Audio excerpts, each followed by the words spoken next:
From the start of Donald Trump's run for presidency, large numbers of evangelical Christians supported him. This was and still is his base. But why is this? It is because Donald Trump has promoted biblical values and principles more than any other president in the past few decades. America is a nation like no other. It was founded by Christian Puritans, the very cream of God's crop, who fled religious persecution in England and who came to America to found a nation which they built on the Bible and Christian principles, a nation who they said will be a light to the world. America, through God's blessing, grew in strength and power. The founders literally coined the phrase, "In God we trust." They trusted in the God of the Bible.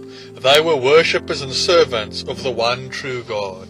When George Washington was elected as the first president of the United States, the first act he did as president was go to church and pray for their nation and praise God. When American presidents are elected to office, they put their hand on the Bible and swear by the truth of that book to serve in honor and righteousness. Even though over the years the truth of that book has been trampled underfoot, the tradition is still left. America sent missionaries to the darkest corners of the world. The laws of that great nation were based upon the truths of the Bible. The family was built upon God's principles, and through this the nation prospered and became the world's greatest superpower in a very short period of time. Proverbs says, "The blessing of God is on the house of the righteous," and because America served God, God made America great. For the last few decades there has been a war which is increasing in intensity, waged by the powers of darkness against all that is good and of God in America. The people who hate the principles America was built upon, with great rage are fighting to create an America where God, His truth and the Bible is not welcome, where righteousness is scorned, and where sin, rebellion and depravity is praised as noble. The family unit of one man married to one woman for life has been broken in a large degree by the promotion of sex before marriage, homosexual unions, and the promotion of divorce. The babies and children of that nation who were so loved are now aborted and murdered in their mothers' wombs. About 60 million of them have been massacred over the years in America. This is more than the whole population of South Africa. The 10 Commandments, which were the foundation of God's covenant with man upon which America's laws were based and their families were built, have been trampled underfoot and rolled out the courthouses where they were engraved on the walls. Prayer has been thrown out of public schools. The Bible from which children used to be taught and instructed is now a forbidden book. The principles that made America great are under attack. The altars that families used to worship God on have been broken down, and instead the nation worships sports, sex, money, and movie stars. In this dark day and evil age, God raised up a most unlikely man to push back these things. He raised up Donald J. Trump. I'm a Christian, a firm, unwavering supporter of Donald Trump, and it is my opinion that everyone who believes the Bible, who has love for God or America, should support this man. Although many criticize Donald Trump for the deeds he has done in the past, let them remember Moses was a murderer. The beloved Apostle Paul tortured and murdered families. Abraham lived in a household of idolatry before God called them. Jacob, who was renamed Israel, was a fraudster. David's grandmother was Rahab the prostitute, but that was before they turned to God. And when God is your future, your past is your past. And I believe Donald Trump isn't the man he used to be. I believe he had a change of heart, and I believe every single Christian, every single righteous American, every person who values their country should support Donald J. Trump for the following reasons. Donald Trump values human life. Human life is valuable as man is made in the image of God. Abortion is the murder of unborn human beings. It is deeply evil and it is a horrible crime. God hates the hands that shed innocent blood, and how much more innocent can you get than a baby? And it's not just the doctors whose hands are stained with blood. It is everyone who votes for and legislates for abortion. They share the guilt of the deed. Those who vote for government officials who allow abortion are enablers and promoters of the murder of babies, and they will share in the same judgment before God as those doctors whose hands have murdered the babies.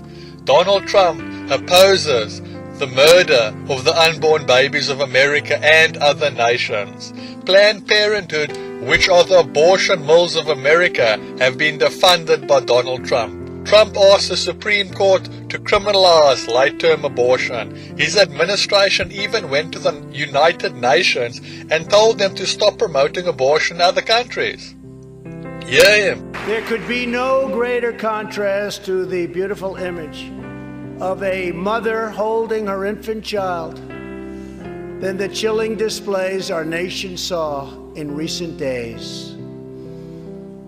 Lawmakers in New York cheered with delight upon the passage of legislation that would allow a baby to be ripped from the mother's womb moments from birth. These are living, feeling, beautiful babies who will never get the chance to share their love and their dreams with the world.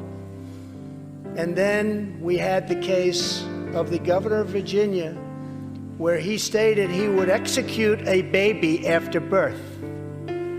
To defend the dignity of every person, I am asking Congress to pass legislation to prohibit the late-term abortion of children who can feel pain in the mother's womb.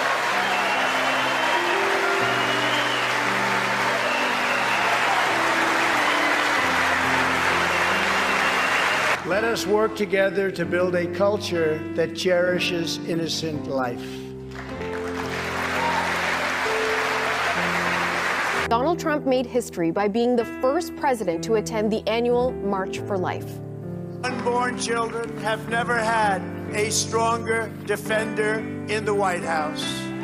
Abortionists claim that the baby's in the woman's body and she can do what she wants with her own body, including murder the baby that is in it. But that is perverted reasoning.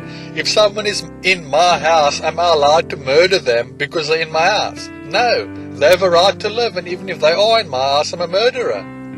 And it's the same corrupt principle that abortionists push. Even if the baby's in the mother's stomach, that does not mean she's allowed to murder it if she doesn't want it, any more than I can murder you if you're in my house and I don't like you. Proverbs 31:8 says, "Open your mouth and speak for those who don't have a voice." Donald Trump defends the unborn and speaks for those who don't have a voice. May God bless him for this. Donald Trump is a supporter of Israel. God said in Genesis 12 to Abraham and Israel in Abraham, "Those who bless you, I will bless. Those who curse you, I will curse." The God of heaven said he will bless those who bless Israel and curse those who curse Israel. Those words still stand. Israel has always been and will always be God's chosen and special people. What other nation was delivered like them out of slavery by the miracle-working power of God? To Israel was committed the oracles of God. The Bible was written by the Jews. Psalm says we must pray for the peace of Israel. It is the only nation that the Bible commands us to pray for. In Matthew 25, Jesus speaks a parable where he rewards the nations who support Israel and he curses the nations who don't. Israel is a chosen nation, and all people who serve and believe in God's truth acknowledge this. Those who bless Israel, God will bless. The hatred and anti-Semitism towards Israel and the Jews is stirred up by Satan, that old enemy of Israel. Now Donald Trump is a firm supporter of Israel, and the church in America must support him because of it. Hear what he says about Israel.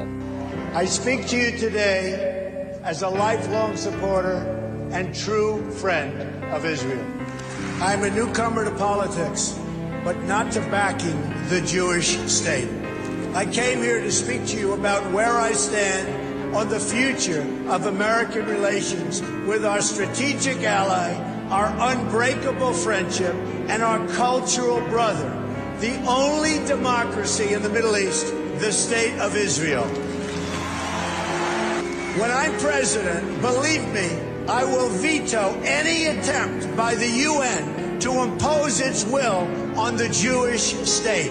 It will be vetoed 100%.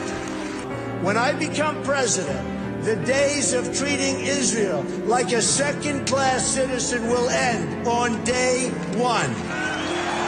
Meanwhile, every single day, you have rampant incitement and children being taught to hate Israel and to hate the Jews. It has to stop. When you live in a society where the firefighters are the heroes, little kids want to be firefighters. When you live in a society where athletes and movie stars are the heroes, little kids want to be athletes and movie stars. In Palestinian society, the heroes are those who murder Jews. You cannot achieve peace if terrorists are treated as martyrs. Glorifying terrorists is a tremendous barrier to peace. There is no moral equivalency. Israel does not name public squares after terrorists. Israel does not pay its children to stab random Palestinians. But when the United States stands with Israel, the chances of peace really rise and rises exponentially.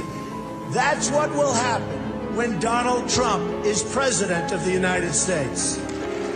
We will move the American embassy to the eternal capital of the Jewish people, Jerusalem. The Palestinians must come to the table knowing that the bond between the United States and Israel is absolutely, totally unbreakable. They must come to the table willing and able to stop the terror being committed on a daily basis against Israel. They must do that. And they must come to the table willing to accept that Israel is a Jewish state and it will forever exist as a Jewish state. Donald Trump protects his country and the people in it. Every country has enemies, people who will take advantage of it and seek its destruction, and America is no exception.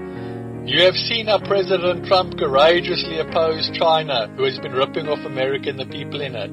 You can see it in his opposition of the United Nations, who seeks to impose their corrupt will onto America. And you see him protecting America by keeping out illegal immigrants, many of whom are rapists, murderers, drug addicts, gangsters, and criminals. Every country in the world which has let immigrants in is at a spike in crime, especially crimes against women. You can see this in Germany, France, and Sweden, among others, which have let in immigrants. Sweden, which is used to be one of the safest nations in the world, has become a den of rape and violence against women. It was found that more than 90% of the rapes committed in Sweden were committed by immigrants. When this study was published, it was attacked for being racist. Donald Trump, out of love for the American people, seeks to keep them safe from invaders, and is doing so in spite of opposition from the enemies who sit in the government, the devil's cats. In the Bible, the Babylonians, the Philistines, the Syrians, the Amalekites were the enemies of Israel. They always were and they always will be. Savage nations will always be the enemy to the people of America. Donald Trump is viciously criticized for stopping immigration from certain countries and building the border wall to keep out immigrants coming from Mexico. But he is a king stopping a foreign invasion of his country. David, when he became king, built a strong wall around Jerusalem to keep out those he didn't want coming in and who meant harm for his people. Many years later, when the walls of Jerusalem were broken down, God raised up Nehemiah, and he went and he rebuilt the walls and he restored the gates of Jerusalem. The good kings in the Bible always strengthened the walls and the fences of Jerusalem. It is the wicked kings who never cared about their people, who let foreigners into their lands to rob and rape and pillage and steal. For those who say there should be no walls and no borders, why don't they start at home and tear down their boundary walls and leave their doors open so that the world can be free?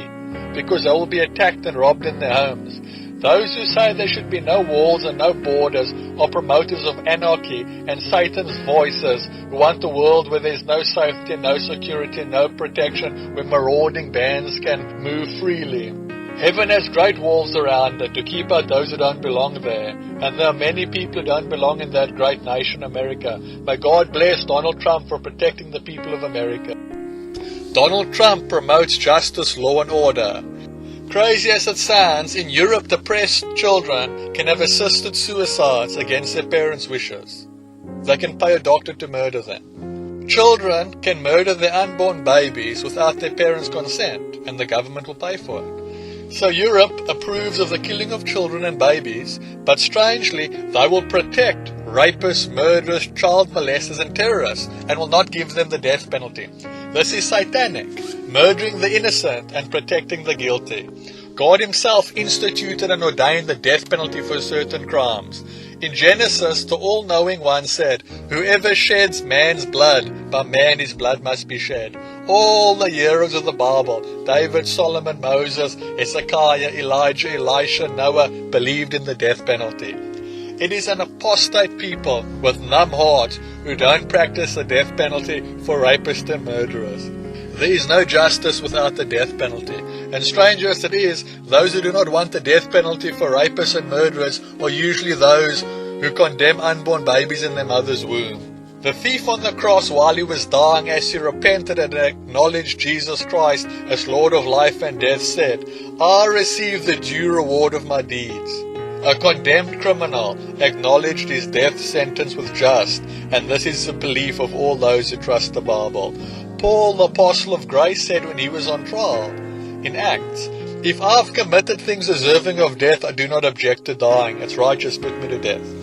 When blood is shed, that blood cries out to God for vengeance upon the land where the victim was murdered.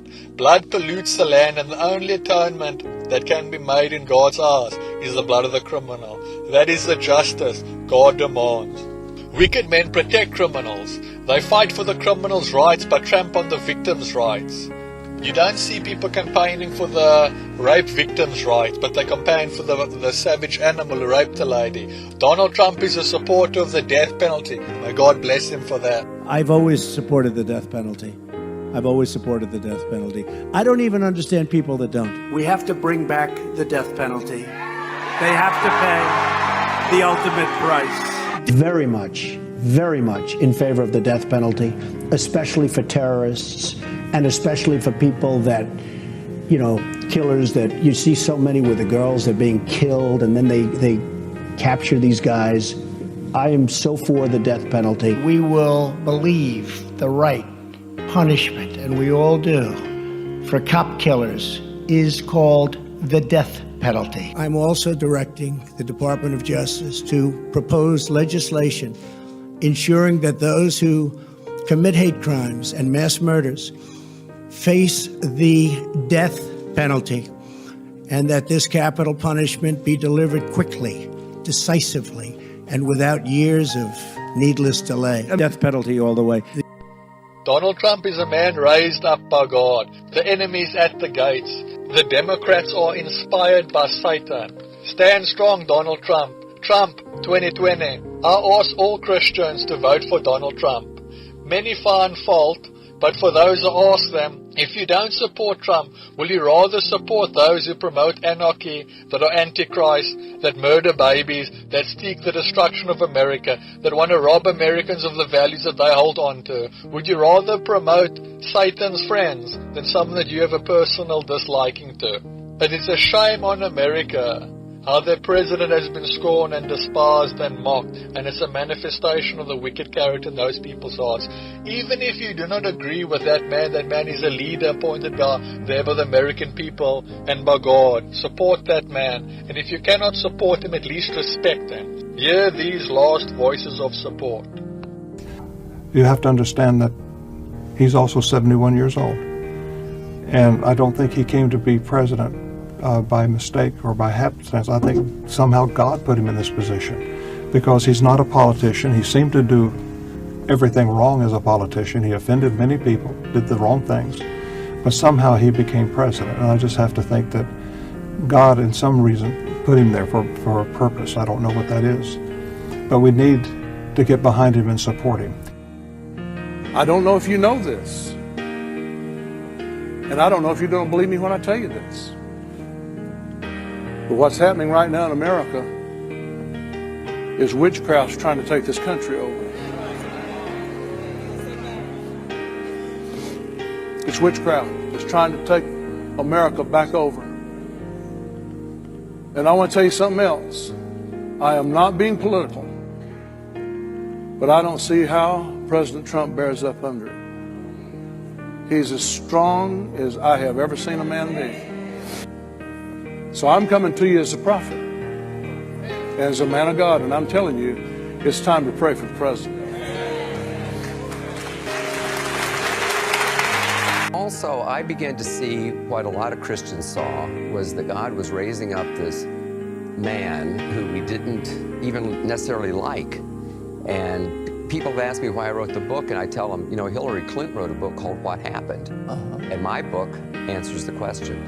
And that is that God intervened because people were praying for some kind of shift in our country. Right. So God answered our prayers in a way we didn't expect with a man we didn't even necessarily like.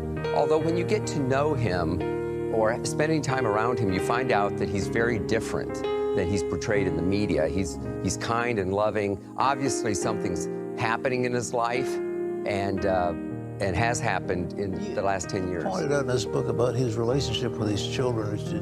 That says a lot about a human being, is what kind of kids does he raise? Even Hillary Clinton complimented him in the debate, remember? And that does tell you a lot about a man. And he has very strong family values. He was raised in the church. He was raised a Presbyterian. Of course, he lived most of his life as a secular billionaire. But about 10 years ago, something happened in his life. He became much more serious. He kind of cleaned up his act. So the things that we don't like about Donald Trump, other than maybe the tweet he did yesterday, is from, you know, before that era. And back in that era, he called Paula White one day. You know, she's on TV, and she was like shocked. Why did he call? He said, "I've been watching you on TV." And apparently he watches Christian TV quite a bit. And he said, "Would you come to Trump Tower and talk to me?" And she did, and a friendship ensued. And then all these years later, when he was wanting to run in 2012, he called Paula and said, "You need to invite some of your friends who know how to pray." He said, "I'm not going to ask them for their support. I'm going to ask them to pray." And of course, he decided not to run. In 2016, he also surrounded himself with Christians fairly early. He seems to enjoy it. He seems to enjoy having people pray for him. And when I started seeing these pictures that were on YouTube of Christian leaders reaching out their hand and praying for him, I was just flabbergasted. I mean, what politician even lets you touch them, let alone pray for them? And you've been around presidents a lot more than I have, but the few times I've been around 4 presidents now, and never were prayers even prayed. Yet Donald Trump seems to enjoy this, and I believe that there is something going on in his heart, and I believe that God has raised him up. You pointed out abortion, the most hideous type of abortion, and saying she wouldn't touch that. I said, man, that's an extremism we can't have. But I think Trump stood in the way of that. And his policies, we've never had a president like him in history. In the debate, he said that it would be overturned during his administration. And he's already appointed a very good Supreme Court justice, and likely will appoint some more. We'll have to wait and see what happens. Well, he has the possibility of putting in maybe 3 Supreme Court judges during his time in office, which would radically change the jurisprudence having to do with abortion and family values and homosexual marriage and all that. It's amazing. Well, our country has been going toward the left and toward immorality for a long, long time, but there's been a crescendo lately. But God's people have prayed, and I believe that God has answered our prayers, and we have a reprieve. Donald Trump is not perfect. He can't solve everything, but at least we have a reprieve, and we can be encouraged that God hears our prayers. Well,